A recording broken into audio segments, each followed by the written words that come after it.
যদি ব্যথা হয়, ব্যথা তো অনেক কারণেই হতে পারে। তো আমাদের ক্যান্সার রোগীদের ক্ষেত্রে ব্যথার কারণগুলো কি, কি? এখন যদি আমরা ব্যথার কারণ ধরি যে ক্যান্সার রোগীদের ব্যথা কেন হয়, তাহলে এটা আমরা মোটা দাগে 4টা ভাগে ভাগ করতে পারি।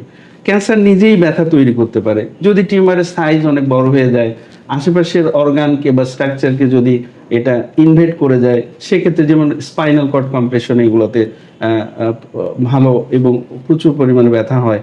এরপরে যদি আমরা চিন্তা করি যে ট্রিটমেন্ট ওরিয়েন্টেড, তো ক্যান্সারের ট্রিটমেন্ট কি দেওয়া হয়? কেমোথেরাপির জন্য পেরিফেরাল নিউরোপ্যাথি হতে পারে, আবার রেডিয়েশনের জন্য রেডিয়েশন মিউকোসাইটিস হতে পারে, আবার রেডিয়েশন মিউকোসাইটিস এটা একটা কারণ হতে পারে। আর একটা হলো যে ফাইব্রোসিস হয়ে ব্রাকিয়াল ফ্লেক্সোপ্যাথিও হয়ে যেতে পারে, সেক্ষেত্রেও প্রচণ্ড পেইন হয়। এটা গেল 2 নাম্বার একটা কারণ। আর একটা 3 নাম্বার কারণ যে ক্যান্সার রোগীগুলো খুবই দুর্বল হয়, ডেবিলিটেড হয়, সেক্ষেত্রে কনস্টিপেশন হতে পারে, মাসেল টোন হতে পারে, স্পাজম হতে পারে, এগুলো হতে পারে। এরপরে যদি আমরা আবার আসি যে যদি তার কোনো কনকারেন্ট ডিসঅর্ডার, আমরা বলছি যে সহযোগী আরও কোনো ডিজিজ থাকলো, ধরেন ডায়াবেটিস আছে, তার ডায়াবেটিক নিউরোপ্যাথি হতে পারে, বা হাড়ের কোনো রোগ আছে, স্পন্ডিলাইটিস অথবা অস্টিওআর্থ্রাইটিস আছে, এগুলো পেইনকে আরও পটেনশিয়েট করে দিতে পারে।